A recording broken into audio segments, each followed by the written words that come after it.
Hello and welcome, everybody. Welcome to the No Name Music Cast. My name's Tim, and this is Joy. And here at the very top of the show, we're recording on a Sunday this week. Woo! We don't even have a night to record. It could be any time, morning, noon, or night. Maybe Joy and I could do a 6 a.m. record one day. I think not. Yeah, absolutely. That would be the worst recording of me you've ever heard. As we were just saying, I am the person you have to scrape out of bed in the morning, so probably not going to happen. No, unless we did a super late night thing and it was like a No Name Music Cast recording marathon or something all overnight. First thing in the morning, it's just not going to happen. Then, yeah, and I feel like even overnight, once you hit about 4 a.m., the quality of whatever's being talked about may have went downhill. Exactly. You know, we try and be fresh. We try to create engaging content for an hour or so.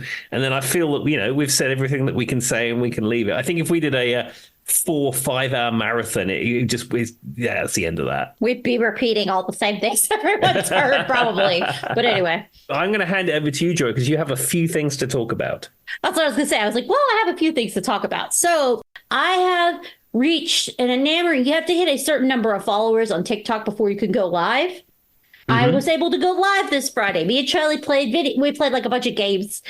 I'll have you know, 15 people showed up. And here's the kicker. They can send you these little hearts and roses and things in the, you know what I mean? And it pays you. Mm-hmm. You want to know how much I made?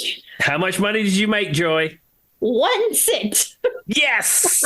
On my first. Originally, it was 7 cents, but TikTok had to take their cuts. So I got 1 whole cent. I mean, it was fun. Don't get me wrong. But yeah, 1 cent. Well, if you live in 1986 like I do, you could go to a corner shop and you could buy a penny sweet with it. I mean, I would have to be able to afford like the time traveling machine first, so that would be a problem. That's very true. But look at you monetizing your content. Unbelievable. I got done with the live and I was like, oh, it says I make, and I was like, for real? Well, and I can't even cash it out till I get to $5. That'll be 7 years from now at this rate. But anyway, all right, Tim, what did you want to tell the people? Okay, so I have 2 stories, both about the Spotify. Now, as many regular listeners will know, I've had a Spotify journey. I was a Spotify denier. And then I was a Spotify embracer. And now I'm in year 2 of the Spotify. Sounds and like I'm glad you joined a flat earth group or something. Yeah, it's almost like that. And I still have love for my MP3 file library that I keep. And I do have, 100 gig or so of MP3s on my phone because you never know, because the Spotify sometimes stops working. But I'd say generally my day-to-day listening away from my CD player is all with the Spotify. All my podcasts almost have been migrated to there, and I've been enjoying the book feature too. So, my $10, $11 or whatever it is a month is money well spent. And, we went on a road trip last Friday.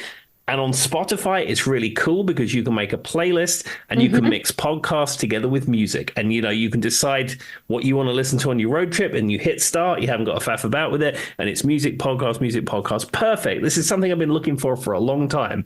And it's very easy to deal with. However, there's been a couple of stories this week about Spotify. So firstly, Spotify have decided that if you have less than 1,000 streams on a song, they are going to demonetize it. So there's a lot of independent artists who have their music up on Spotify who were making their 0.003 cent per stream. Makes my penny look pretty good. Absolutely. And they've decided that it's really just an accounting rounding error, so they're just going to get rid of that. And, a lot of artists are up in arms about that. But, 1,500 streams on Spotify probably makes less than you made for your TikTok thing. So so what they're saying is that they're focusing on giving money back to artists who have lots of streams. And they said the smaller thing is not worth the hassle of doing. But, of course, a lot of artists get all up in arms. Oh, we're going to pull all of our music off of Spotify and then put it on YouTube where we don't make any money either. Yeah. Well, I mean, I could see how that might be disappointing, but I don't know that they're racking in a lot of money. I mean, if someone could show me that they're bringing in a couple $1,000s based off of it, yeah, I could see why they were sad. But if it's anything like my TikTok experience and they got 1 penny, that's not really going to make or break the bank at the moment. No, I mean, I have music up on Spotify. I mean, I didn't put it up there, but I have writing credits on songs that's up on Spotify. Templeton Peck's Pass the Bottle. That's a track that's up on Spotify. And the Frequency album, Swimming with the Big Fish, that is up on Spotify. I also have my friend Kirk Farmer. All of the music that's up there, I play guitar and I have co-writing on a bunch of that stuff. And I've seen 0 from it. And I'm sure Kirk and Ian and the members of Templeton Peck have also seen 0 too. Fair enough. Fair enough. I mean, but also I understand, it was an easy service, but there's other services. I mean, go back to SoundCloud. That's where you were before Spotify anyway. Yeah, SoundCloud or Bandcamp. Another place is Bandcamp. I mean, I've bought music from Bandcamp for artists that I really like, and that's the only place to get it, and I wanted to support them. And it's fine. There's a couple of dollars or whatever, and you buy the track, and they get a biggest share of that money. But I don't know. One thing about the Spotify does have, even if you're not monetizing it, it means your music is up and out there. And as we've said before, even for established artists, there's not a lot of money to be made from the actual music itself. It's all touring and it's all merchandise. And that is where the money is in music now. Yeah, I mean, that is true. You make a valid point on that. All right, so what's the next bit of Spotify news? The next bit of Spotify news is that Spotify, despite the fact they're not going to give any money to these artists for less than 1,000 streams, they are putting up their prices. I mean, that is kind of a bad look based off of what you just said a minute ago. Yeah. So that for over 10 years, the price was $9.99 a month. I think it was £9.99 in the UK, and it was about the local equivalent around the world. And then it went to $10.99 last July. Well, they're going to be putting up by another dollar or two, depending on the market. And apparently, by the end of April, in the UK, Australia, Pakistan, and a couple of other markets, it's going to go up. So you're not going to pay people, but you want more money. Well, I mean, costs are increasing and all that kind of stuff, but it's not a good look when you've got one... Stop defending the man, Tim. No, but it's not a good look when you've got one thing and then you've got another thing. Now, one thing that Spotify bought into a lot is podcasting. And most podcatchers, if you will, it's just a place to publish your podcast. Yeah. But they've got into having original podcasts that they put out. They're spending a lot of money on this Joe Rogan. I mean, I don't agree with anything he says, but some people enjoy that, and that's your business. But they're paying him hundreds of millions of dollars. I mean, is that worth the investment that will draw you into Spotify? I don't know.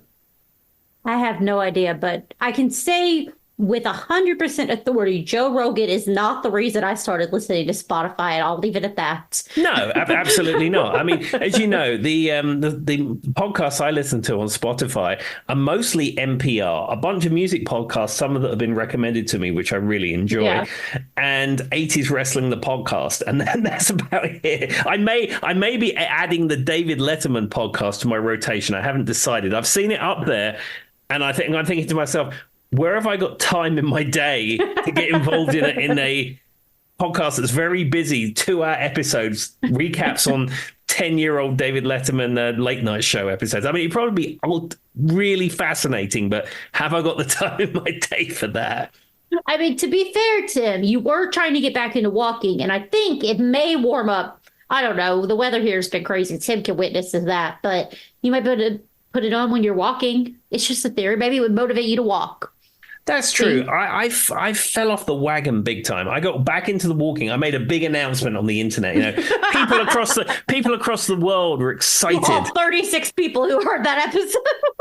Well, not so much that, but I put it up on my Instagram, and people worldwide in on every continent, on 3 continents, were excited. And then it I completely fell off the wagon. But I do need to get back into that. So maybe that's where the walking and the David Letterman podcast come in. I don't know. It's just a theory. You can fill us back in later when you take back the walking. Yeah, I think maybe tomorrow. Tomorrow is April the 8th. It's the big eclipse day. And assuming that, the world is still standing at 5 o'clock tomorrow, when I get home from work, I may go for a walk. How's that? Is it like 2? When are we supposed to see it? Like 3 p.m., Tim? I looked Something it up like that. It was funny. It's like, we have Amazon parcels arrive at this house every single day, it seems. Yeah. We don't go into regular shops. I'm done with retail. The thought of having to go into a supermarket or trek around a Target or a Walmart to find something, I can't be doing with that. And I don't think Amazon Prime is very good value these days, because the music thing is terrible. There's now ads in the Amazon Prime Video, and there's never anything good on Amazon Prime Video anyway. Hannah sometimes looks at some of the books, but as a value proposition, it's poor. The only thing you get is the free shipping. And around here, 2 days, sometimes shipping can sometimes take a week or more. But anyhow, that being said, every single day an Amazon box arrives at this house with like one thing in it. But the other day, Hannah was bringing the boxes in, and there was washing up liquid and cat granules and stuff, day-to-day household stuff that you would buy that we get from Amazon. And then she presented me with a pair of Eclipse glasses. Were they part of the box? Or no, did she order them? She'd ordered them because she said, I don't want you feeling left out with all your friends at work standing outside in their Eclipse glasses. I said, oh, thank you very much. That's cute. I was gonna say, they have you can make them out of cardboard pretty easily, like the pin but I thought you were gonna say like Amazon had it. It's like a special where you make your own or something. Well, ladies and gentlemen, if you'll be getting this in theory in 3 or 4 weeks' time, and if you are listening to this, you will know that we made it through the eclipse. Ladies and gentlemen, if you never heard this, well, there we are. We're at this point, Joy and I just talking to ourselves for an hour. Well, they don't know what they don't know anyway. All right. So I guess, are you ready to get into the episode, or do you have anything else? No, that's all from the beginning of the show. So this week it's my turn to pick the topic. And I thought, well, let's talk about this artist, because this is an artist that's come up here and there on this podcast, but we haven't really delved into the music. So this episode is the music of David Bowie. And I literally have worn my David Bowie shirt at least 5 times when we've recorded this podcast. And you're right, we don't talk about him very much.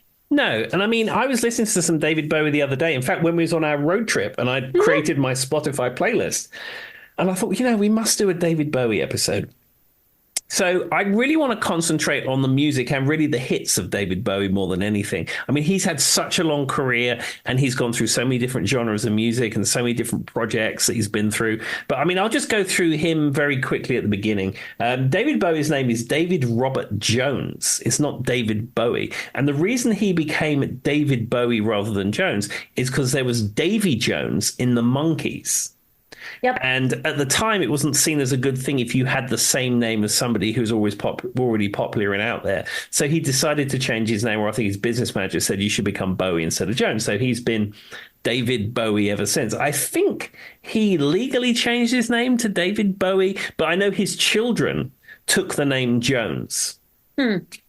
I mean, that makes sense. And you see that with some oh my Lord, words are hard. Some other celebrities. I don't know why celebrities was so hard to say, everyone. Absolutely. I mean, like Bob Dylan. I mean, that's Robert Zimmerman.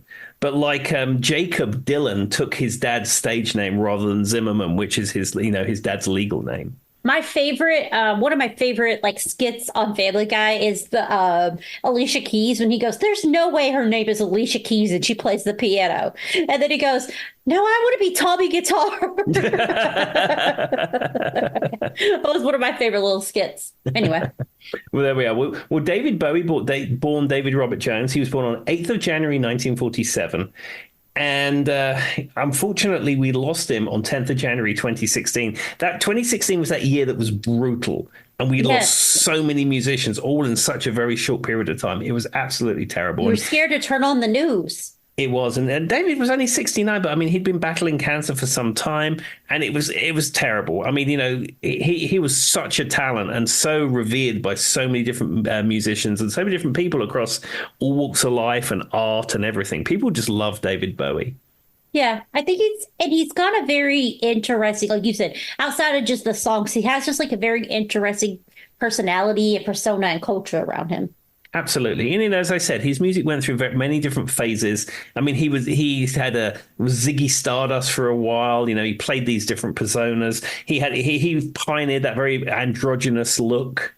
I mean, he was bringing in a lot of that kind of stuff. He was in the glam era. I mean, he was the thin white Duke. He was known as that for a while. And then he even had a rock metal project called Tin Machine.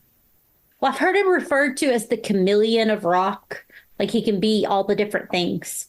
I thought that's an Absolutely. interesting way to discuss him because he does. He can pretty much fit in anywhere and make all of that work for him. Absolutely. And of course, he doesn't appear, but he's referenced in a Flight of the Conchords episode called Bowie. Have Of you ever course it seen is. that episode? No, but that doesn't surprise me. Well, because the flight. You must have seen Flight of the Conchords. I have before, yes. Yeah. So they're in their apartment in New York City, and then one of them dresses up as David Bowie, and he goes, "Brett, I'm David Bowie from the film Labyrinth. You should do this." And a dream sequence, and it's hilarious. Of course. But just thinking of the two guys in the Flight of the Concords, that makes sense, Tim. Yeah, Brett and That all Jermaine. gives sense. Yeah. Yep. It's something I've never watched from like all the way from point A to point B, but I've seen various episodes. Well, I highly recommend this is a mid-episode recommendation. I highly recommend you watch Flight of the Conchords. The first season is probably better than the second season, but the second season has got some amazing episodes in it. It is just so funny, and the humor really, really appeals to me. And as you know, the kind of humor I like is sort of absurdist, wacky humor. And Flight of the Conchords sits right in the middle of this. And what's interesting is that there was someone I used to work with she used to come in and fix a computer. We used to talk about music, and she was kind of hippie chick type anyway. And she used to talk about music and things she likes. And then she said, "Have you ever seen Flight of the Conchords?" I was like, "No." And she said, "What do you mean you've never seen Flight of the Conchords?" And then she came in the next day with a DVD and said, "You have to watch this. Take this. You have to watch this." Well, and if you're like me and you hear Flight of the Concorde and you're like, what the heck does that even mean? They're two guys and they're multi-instrumentalist comedians. Like when you hear Flight of the Concorde, I don't know that that's what you think it's going to be about, but that is what it is. Yeah. Yeah. So Yeah, anyway. they're like two quote unquote idiots from New Zealand who live in New York City who are trying to make it, and their manager Murray works at the New Zealand embassy, and he's always trying to get them these gigs, and there's always like one person there, and then hilarity ensues. And they have a super fan called Mel, Yeah. but I mean it is just fabulous. Highly recommended. And I said it. David Bowie was asked to appear in the Bowie episode, but he'd just done a cameo appearance in another TV show, apparently. And he didn't want to sort of overexpose himself. But they do a song called Bowie on Bowie, which is in the episode. And apparently when this came out in the early 2000s, Bowie had a copy of that song on his iPod. And apparently he really liked it and thought it was hilarious. I can't imagine David Bowie holding an iPod for some reason. My mind that does not. Anyway, moving along. And there's one line in it, and it says, "To David Bowie, do you just have one spacesuit, or do you have changes?"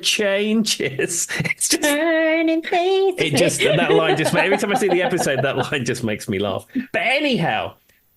Flight of the Conchords aside, even with the Bowie connection, let's get on to the music of David Bowie.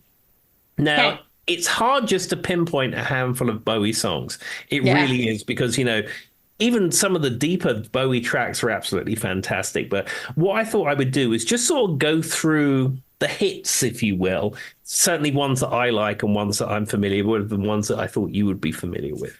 So I'm going to open it up with this song. Now, this is a Bowie song that we listened to on our road trip last week, and one that I really, really enjoy. And this is the track Life on Mars. That one's very iconic. That was his early 70s work, right? That's correct, yeah. Yeah, I've heard that song. That's kind of a random one though, Tim, because it's not one you'd hear very much like on TV, but it's a good song. And I like that it has a question mark in the name, because it's like Life on Mars, question mark. You don't see very many songs that the punctuation is part of the song title. No, absolutely. That's all I can remember about it. I mean, was there any particular reason that you wanted this to be the first song, Tim, or is it just one that you really like? It's just one that I really like. It's got all the kind of the orchestra style orchestration on it. It's got Mick Ronson's amazing guitar on there. And it's got the lyrics, everything about it is fantastic. And it also references Ibiza, and it also references the Norfolk Broads. And as we all know, who comes from Norfolk? That would be Alan Partridge, Norwich. Aha! Gosh, he found a way to put that all in there. I'm sitting here thinking about where's he going with this? Because like the song is about escapism. Yes. And that's what Tim does. Well, there's an Alan Partridge breast, if anybody was wondering. Anyway, but yeah, the song's about a girl, like something about, cinema and escaping, and it's very surreal. So I think it fits David Bowie very well to open the episode. Absolutely. I said it's been a favorite for a long time. All right. So here's another one. Again, this is most of my picks are all sort of 70s and 80s, which is the sort of the big popular era of David Bowie's music, though, his legacy and popularity extended almost to the point of where we lost David Bowie. But this is also another favorite. And this is Ashes to Ashes. That one was on Scary Monsters. It's the album, guys, not like actual Scary Monster. I figure I should complain. This is like what I would say. This is more popular, I think, than Life on Mars. Mm-hmm. One thing about David Bowie is his songs, like you just pointed out, there's like a thing where he says ground control in this one and like Action Man. Like there's a lot of like very interesting details in his lyrics. I think he's very similar to, we talk a lot about Queen and their ability to have very, Freddie Mercury in his lyrics. But I think David Bowie did a really good job of that too. Like things that you don't hear in other songs, you would hear in this. Like I'm pretty sure there's a line in there that's something about like he rhymes something about somebody being funky with somebody who's like a junkie. Of course, funky junkie monkey. I mean, that's classic rhyming music type stuff. Funky junkie monkey. That's really what you think, Tim. But I'm just saying, you don't hear that often in other songs. Absolutely not. And that's what stands out to me. Yeah, there's also a funny story about Ashes to Ashes. Now, you've seen the video? Is it like I don't know, actually. So it's in sort of. It's not quite black and white, but it's like pink and white. It's like it has what you these days would call a filter, and it looks kind of like very sort of futuristic type stuff. Oh, okay, I know what you're talking about. Yeah, he's wearing like that white outfit and a pink glow on him. Yeah, he's wearing it's actually a clown suit, and there's a bulldozer and there's all this kind of stuff. Okay, I know what you're talking about. So they were filming the video for Ashes to Ashes, and the director is directors full into the shoot, and he's trying to put people here and put people there. And I think they filmed it on a beach or something. And anyway, some man who was just walking his dog walked in on this shoot. And of course, this guy walks his dog on this beach every single day. So he's walking through, and of course, he just walks into the middle of this shoot. And the the director completely loses his mind, of course, because he's got all these people queued up and all this kind of stuff. And he says, "What are you doing? What are you doing? Don't you know who that is?" He said, "That's just some blank in a clown suit." Okay, that's not so bad. Right. And apparently David Bowie thought this was utterly hilarious. And he said later on, all the way through his career, when things would start getting completely Spinal Tap and just getting utterly ridiculous, he said he used to think about that guy often. He said, because that's just me. He said, I'm just a blank in a clown suit. That's just me. Kind of reminds me of like when you're at work, and especially in like my work, or like I kind of sometimes have to remind people, I'm not saying we're blanks and clown suits, but we're not doing open heart surgery every day. The ones who like everything's an emergency and you kind of just want to bring them down to size just a little bit and be like, come back into reality. That's what that would do for David Bowie, is it would bring him back into reality. Yeah, he said, you're in the middle of some tour and there's this and there's smoke and he said at the end of the day, I'm just a blank in a clown suit. I love that. Yeah, that's perfect. And I wonder if that guy like even to this day, if that guy ever figured out who it was or ever saw the video. It's kind of like the time Vanilla Ice asked my dad in the truck stop if he knew who he was, and my dad told no to his face. Or I talked about that on one of the episodes, but yeah. He was like, "Do you know who I am?" And my dad was like, "No." He's like, the only reason my dad knew who he was when he walked out, he saw his tour bus. But anyway, so yeah. Well, there we are. All right. Well, let's move on to the next track. So this one is one we may have spoken about before on the podcast. Mm-hmm. And this is the track Let's Dance. Now, this is 80s David Bowie at his peak. And what's great about this track, you've got a lot of ingredients on here. You've got David Bowie. You've got Nile Rodgers playing guitar and production. And you have Stevie Ray Vaughan playing lead guitar on it. I mean, with those components, how could you not have an amazing song? I would say this for me is probably the most known David Bowie song. And that could be because Charlie really likes it. So I hear Let's Dance all the time in my house. But I think like I've seen like there's been a lot of resurgence of people super interested in it and doing videos where there's like a girl wearing red shoes, you know, reenacting it and stuff. Mm-hmm. So I think it's like for him, it's one of those songs that seems to gain traction over and over and over again for whatever reason. Absolutely. And I mean, in the video, he's playing a black Fender Stratocaster guitar with a black scratch plate, miming Stevie Ray Vaughan's guitar part whilst wearing white gloves. I mean, I'm sure that there's some kind of deep meaning from the director and the producer of the video. But like, if you've ever tried to play guitar in gloves, it's not happening. Yeah. I mean, I haven't ever thought about it, but you're right. I mean, it looks cool. I mean, it looks iconic and cool in the video, but on a practical level, you could probably just about play bass with gloves, sort of, but guitar is not happening. Well, I feel like for me, like at least basically with the ukulele, like the way I feel the strings, the pressure I put into it, Tim, and I don't play it at any level that you play it. So I mean, I play Twinkle Twinkle Little Star and maybe Jolene every once in a while. So I can imagine if you're like making like if you're trying to play actual like rock music, you kind of want to be able to feel the pressure in strings. Exactly, but yeah, it was just an artistic moment, and you know. But it's funny that you point that out, Tim, because like as a non-guitar player, I've never once thought about it. It hasn't even crossed my mind. No, I do things like notice that Cliff Richard has his sandwich sitting on his cup. Those are the things that stand out to me. But yes, this is probably what I would say is one of David Bowie's, if not David Bowie's most famous song. Yeah, it's 80s peak David Bowie. I said it has all the correct elements in there. And I'll also just give another track an honorable mention from the same album, and that's China Girl. I mean, China Girl has the same elements, and it also has Stevie Ray Vaughan on guitar too, and Nile Rodgers production. I mean, that was a hit, and it has a great Stevie Ray Vaughan guitar solo. I don't think it is quite as good as the one on Let's Dance, but it is still an amazing guitar solo. And one thing about Stevie Ray Vaughan. Now, Stevie Ray Vaughan and Double Trouble, which is his backing band, was a famous Texas band from Austin, Texas. And, you know, they'd sort of been rising through the ranks of that kind of music. And David Bowie saw them at a small club in Texas. I think it may be in Austin. And he really loved them. And he wanted Stevie Ray Vaughan to be in his backing band for a world tour. And Stevie Ray Vaughan tried out for the backing band, and he could have played it. Stevie Ray Vaughan was an amazing player, but he said he couldn't. His heart was not in it because he was a blues guitarist, and switching between those different genres was not really his thing. But David Bowie loved him so much, he got Stevie Ray Vaughan and Double Trouble to be the opening act for his world tour instead. I heard all of that, but, earlier I said that about David Bowie. I couldn't see him doing that. Now I can't imagine David Bowie in Texas.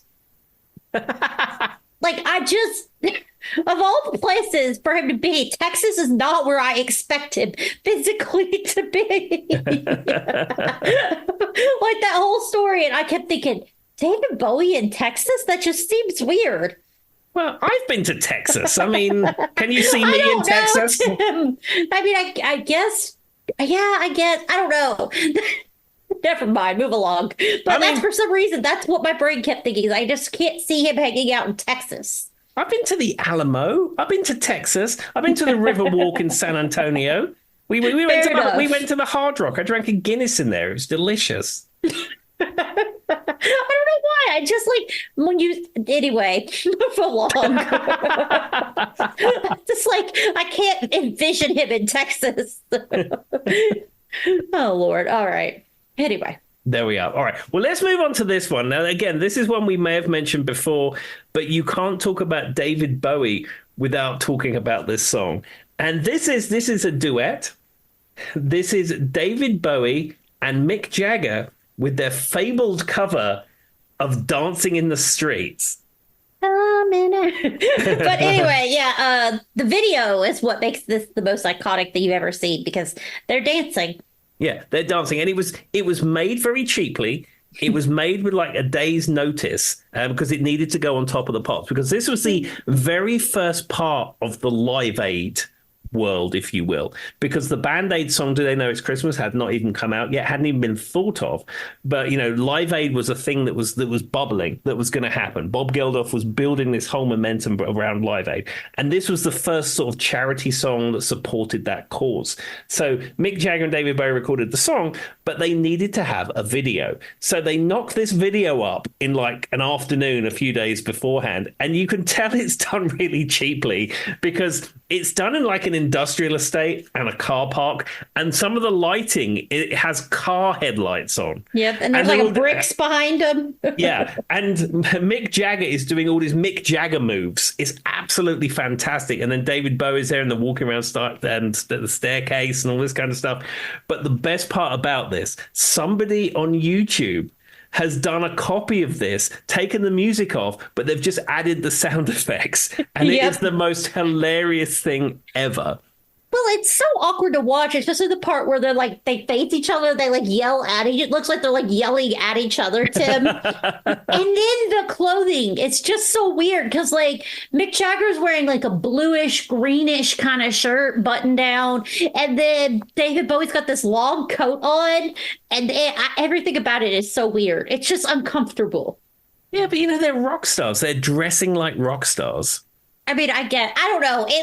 I feel like rock stars have a better budget on their clothing choices than what you see in this. But I think for me, the weirdest part when you watch it without the music is when they face each other and they like yell at each other, Tim. Or that's what it looks like they're doing. Do you know what I'm talking about? I do indeed. And then they like make faces at each other. And every so often, like Tim says, you've got them completely doing separate dances that don't match each other. And then they turn and they like yell at each other. Anyway, yes, that's what I was getting at. But I do love a good dancing in the street. The song. Yeah. And this is a great version of the song. Even without the comedic video, it is a really good version of this song. I mean, there's like 10 versions of this song at this point or something. The rest, everyone and their brothers covered this song. But, this is a song that supports a very good cause and has a hilarious video that goes with it. Fair enough, yes. But I'm glad you put it on here, Tim, because I got to think about that and laugh again. Well, there we go. All right. Well, let's move on to this one. This is a song, Space Oddity. Now, this, of course, is a song about an astronaut, and, it was released around the time of when there's a lot of space type thing going on and Apollo missions and all that kind of stuff.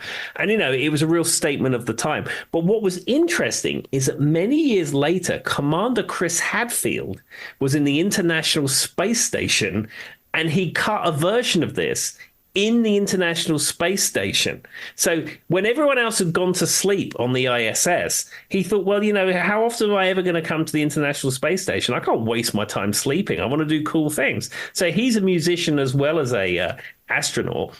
So he recorded the lyrics and all the stuff for Space Oddity, made a video, and then emailed all the stuff down to his son, who mixed it and then made the video that goes with it. Mm-hmm. And then there's a line in the song, and I'm here sitting in a tin can, and where is he? He's in the cupola, a tin can in space. And then he says, and I'm floating in a most peculiar way. And what's he doing? Floating in a most peculiar way. I mean, it's just amazing. And apparently David Bowie loved this.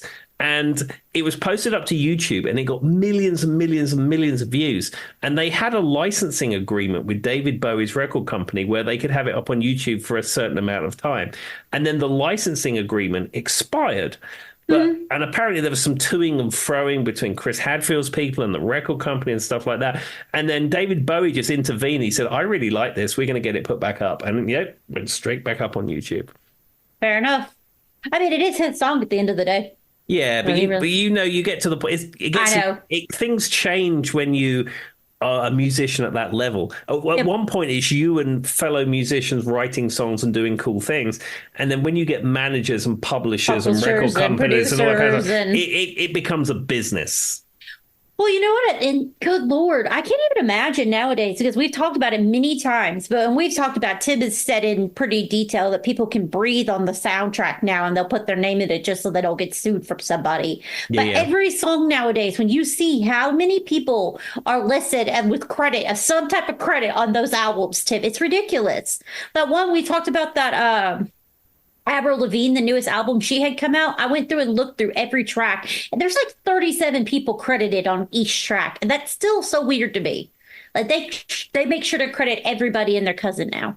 Yeah, and as I said before, I looked into that, and I think what it is you get, especially in dance-orientated music, the people have these beats. They create beats, and you find that a lot of these tracks, they're using various people's beats in part of the song. So, of course, they get a production and writing credit on there, which is why you end up with, like, Avril Lavigne's song, and there's 30 different people credited on it.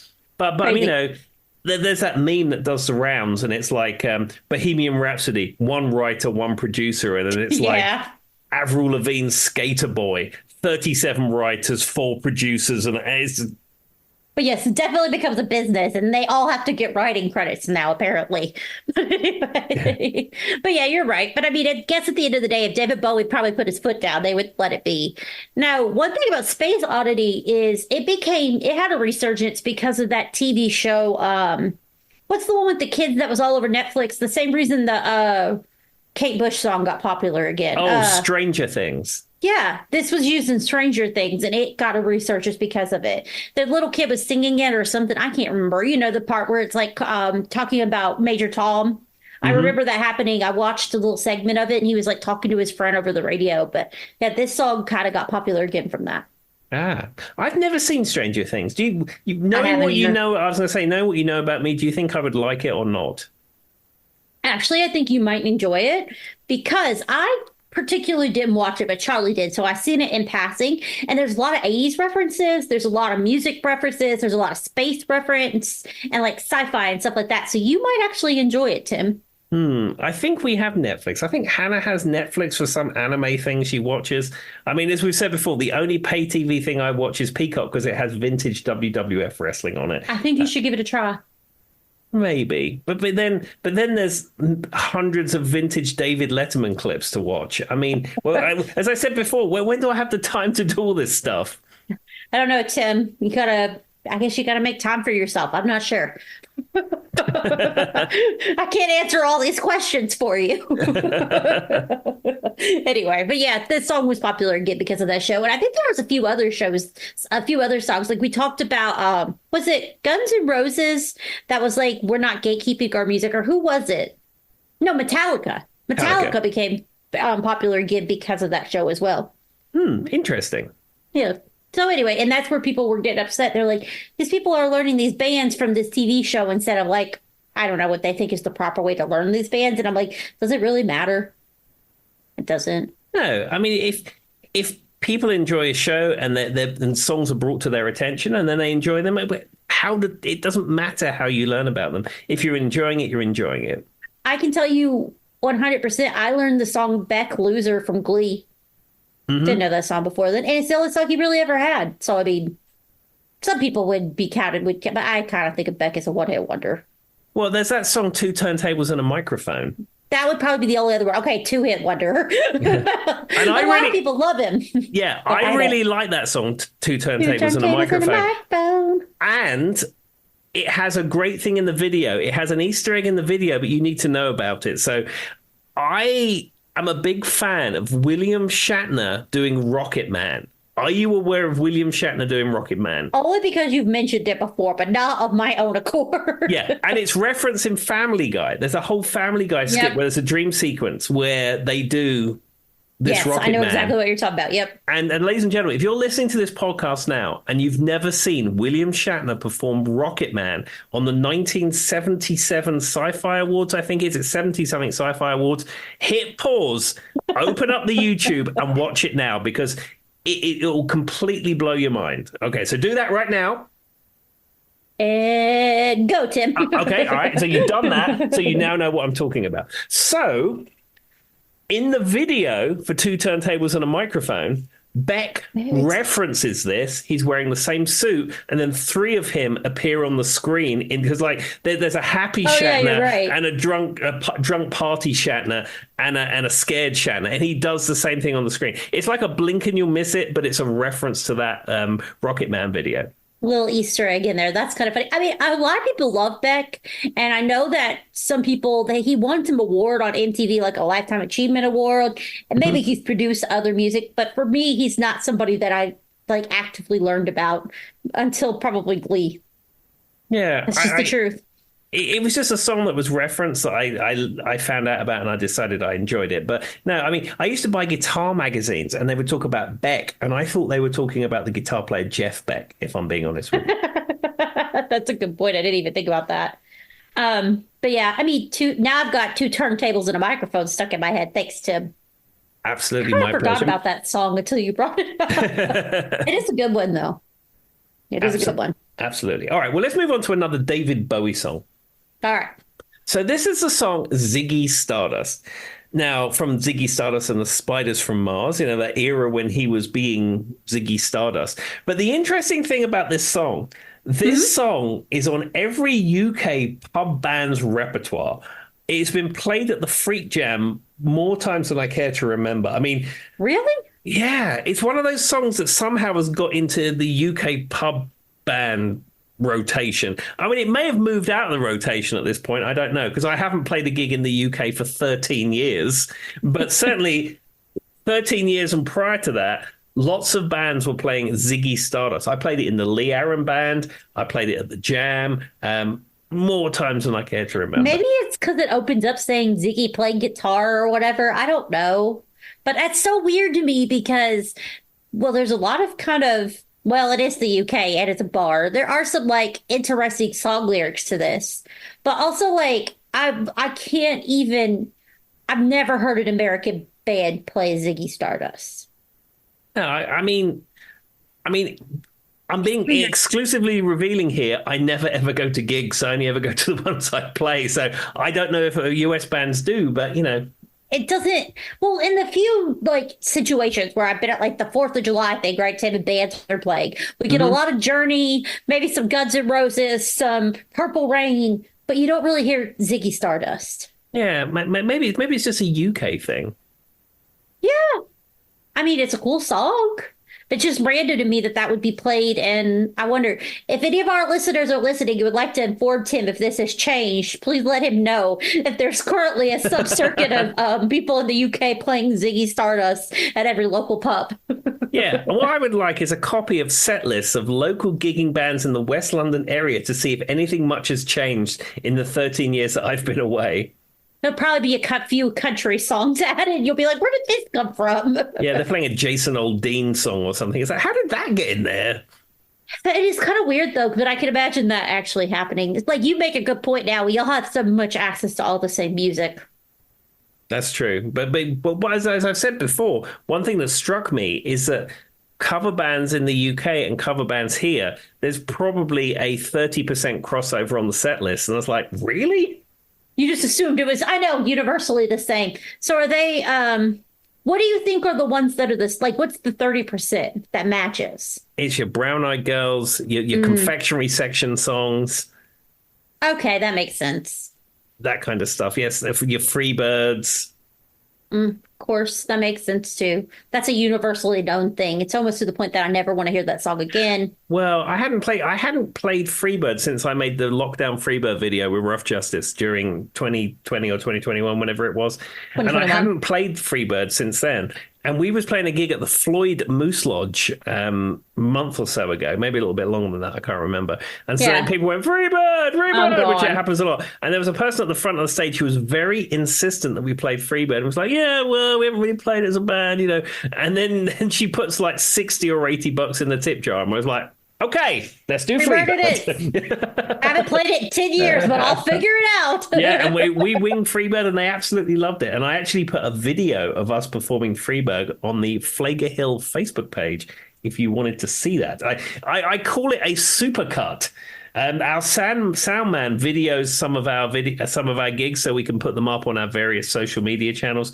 And he made, I think it was actually 3 separate videos of us doing Freebird. Mm-hmm. And I got all the files. And it's fair to say I had to do some constructive editing to make it sound great. And there's a few fades. just showcases the band at their best, shall we say. Fair enough. I mean, if you have the ability, you might as well put yourself up for the best look you can, or sound, I guess, in this case. Absolutely, yeah. Just there's a few. There's a few bits where we didn't quite get it right. Know what you were doing? Exactly. $80 is $80, though. We'll figure it out. Exactly. All right. What's the next song? Okay, so this is an interesting song. Now, this is a song that's mostly known by the band Mott the Hoople, Ian Hunter being the singer of Mott the Hoople. David Bowie wrote this song, and in fact, on the Mott the Hoople song, he plays saxophone on it. Okay. But he also has recorded the song himself, and this is the song "All the Young Dudes."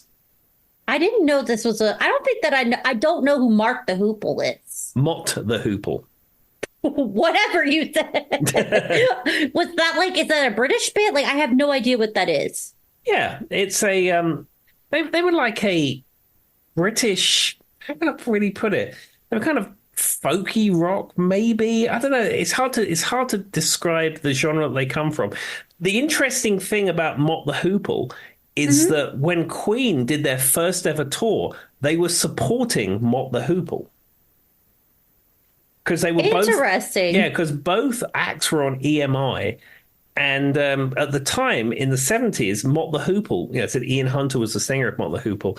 They were very much the bigger band, and Queen were up and coming. Queen 1 had been released, and they were still, getting popular, so they supported Mott the Hoople. It's kind of like when I was talking about the Spice Girls, when they were talking about, modern day, I don't remember, they said in Vogue or something, and they're like, we don't think we're in Vogue, and now they're, much larger. Mm-hmm. It's kind of the irony there, isn't it? Yeah, it is a little bit. And then there's I think it's in the Queen the Magic Years documentary. One of the roadies of Mott the Hoople was being interviewed about Queen, and he said, "What did you think about Queen?" He said, "Well, if I'm being completely honest with you, I saw them on stage. I thought, what a bunch of tossers! They'll never make it." He probably was like, "Wow, I'm an idiot." yeah. I think he came to that conclusion. But it was interesting. This documentary is from peak Queen, '86, Wembley. That kind of stuff. And, they interviewed different people. And it was just funny for that quote because the dude was like, well, I got that wrong, didn't I? I mean, we've all done it before, but that is kind of funny. Anyway, Mott the Hoople. Mott, M-O-T-T, Mott the Hoople. Okay, I'm going to have to go on the Google machine afterwards because that doesn't sound like English, Tim. I think you're making something up here. They had a song called All the Way from Memphis. And in fact, Brian May covered All the Way from Memphis on his second solo album, Another World. I have no idea. I learn something new every day, Tim. There we are. I didn't know that one. Filling in all the little gaps for you, Joy. That's what I like to do. All right. Okay, what's next? Okay, so I think we'll just do a couple more in this David Bowie episode, which has been 42% Bowie, maybe. That's giving it a better number than it probably deserves. But anyway, half my commentary was I can't imagine him in Texas. But okay, what's the next song? Have you ever been to Texas? Yeah, but I mean, I don't know why. It just seems weird. Why?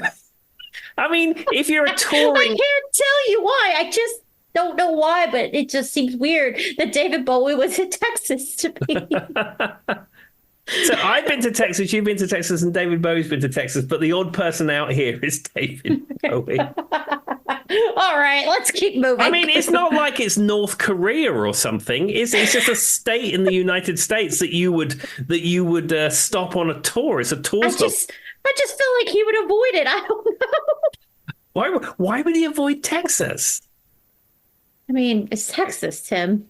I know. I mean, you can have your thoughts on Texas and all that kind of stuff, but I mean, I don't know.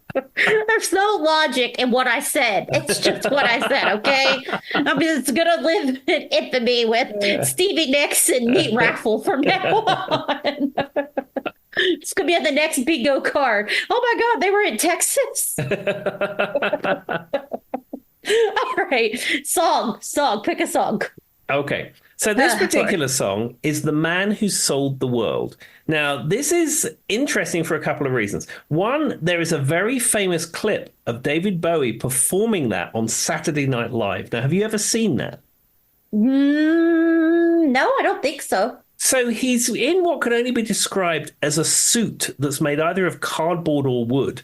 And it's like he's like very stiff in the suit. Yeah, I definitely haven't seen that. And he can't move. And he's standing at the back with the band. And then like two roadies move him up to the front of the stage in front of the microphone. He performs the song. Of course, he's in this wooden or hard cardboard suit or whatever. Mm-hmm. And then when he finishes the song, the two roadies take him to the back and then drop him back off again. It's there's a big artistic statement being made that probably goes completely above my head, but mine too, because I'm not getting it. Yeah, but it's a famous clip of David Bowie on SNL. And then secondly, the cover of this song, The Man Who Sold the World, Nirvana's Unplugged, yeah. And in fact, I think Nirvana covering it on Unplugged probably opened up the audience of this song to a lot of people who weren't necessarily knew this song was a David Bowie song. To be fair, I think I probably heard the Nirvana version before I heard his version, just because where I grew up in the 90s. Yeah, I mean, I knew the song before the Nirvana song came out, but certainly when the Unplugged performance happened, the job I was working at the time, we had a radio in the break room, and it was at the time when Virgin Radio was a UK radio station that was trying to break out the mold a little bit, and they were playing a lot more rock-orientated music, which was very unusual for the time because most radio stations around sort of the 90s were just playing chart hits and house music and stuff like that. So Virgin Radio, Virgin 105.8, were trying to make it sort of step out a little bit. And they played this song 10 times a day. Every time I walked past the break room, because the break room was in the warehouse, this place where I was working, you would hear it all the time. And I mean, it was so everywhere. It got to the point where you didn't want to hear it anymore, I'm sure. Exactly. But, yeah, I don't know. I've seen the Nirvana Unplugged, of course. That's pretty iconic. And we've talked about it on this before. But for whatever reason, I'm fairly certain I probably heard that before I heard the David Bowie. So, I mean, I've liked David Bowie. I could name at least, like you said, a good 10 David Bowie songs off the top of my head. I'm familiar with his albums. But when I was younger, I wasn't. That was only like a thing I realized as I got older, right? Mm-hmm. And so besides Let's Dance, maybe, when I was 12, I probably couldn't have named any other David Bowie songs. It's true. Sometimes you just got to learn. But it is a good song. And as much as I'm not a huge on Nirvana, I do like their version. I think it sounds cool. Yeah, it's an interesting take on the song. Absolutely. And one thing that's interesting, though, MTV Unplugged, the Unplugged thing gets very stretched. And it's very stretched on this because the guitar that Kurt Cobain is playing is a Martin acoustic guitar, but it has an electric guitar pickup in it, and he's running it through some kind of like Boss DS1 overdrive pedal into an amp. So is it unplugged at that point? That's what I was thinking. It's not really unplugged. Yeah, the whole concept of unplugged seemed to get a little bit stretched towards the end. Yeah, they're just using the name to get whatever they want out there at that point, Tim. Yeah, and when did it stop? I mean, that was a huge phenomenon for a long time, and then it just evaporated. They are probably like late 90s into the early 2000s. Maybe it coincided with MTV stopped playing music. That's what I said. It's when MTV stopped playing music, Tim, and it went to My Super Sweet 16 and Made. And did you ever watch any of those shows on MTV, Tim? Have you ever seen? No, because let's say we had MTV Europe when we had satellite TV, and I sort of lost interest in it around the time it just became all shows, and then that was the end of that. I watched some of them when I was younger, and the cringe. Absolutely not. Like the secondhand embarrassment I have watching some of those shows is ridiculous. Yeah, the MTV was starting to go down that path as I was watching it. You had MTV's The Real World. You had the game show Remote Control. They were sort of getting in that stuff. But yeah, when music television stopped playing music, that was the end of that. The only quality television show that I watched on MTV was Daria, and I stand by that. Well, yeah. Well, of course, you had Beavis and Butthead. And Beavis and Butthead were great because you had the little skits, and then they would make their comments about pop videos, which was completely hilarious. And you said Daria came from that. Yeah.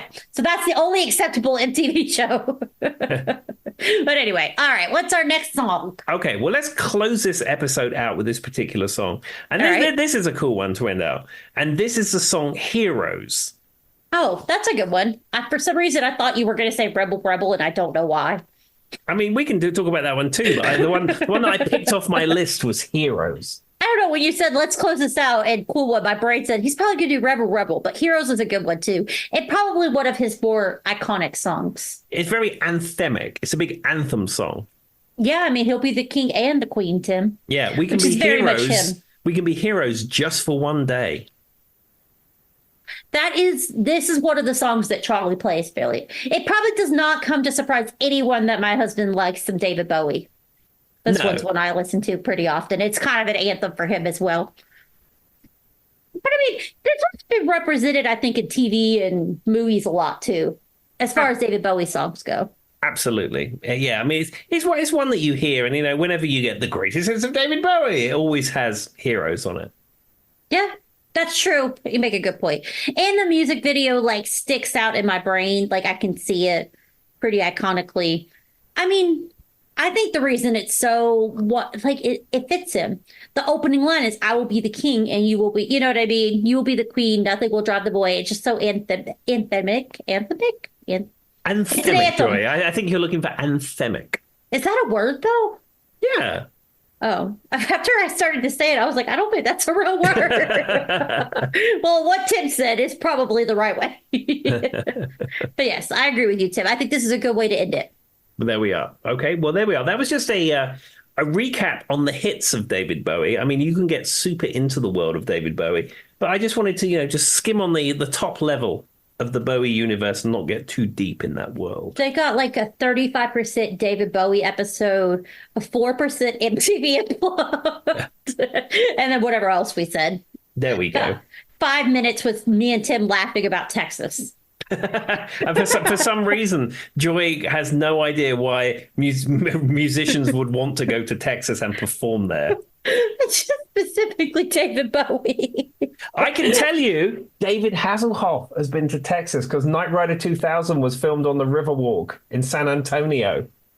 See, I can see David Hasselhoff in Texas. Like visually, that makes sense to me. But visually, David Bowie in Texas does not. The brain does not compute. All right, bye. See you later. Bye-bye.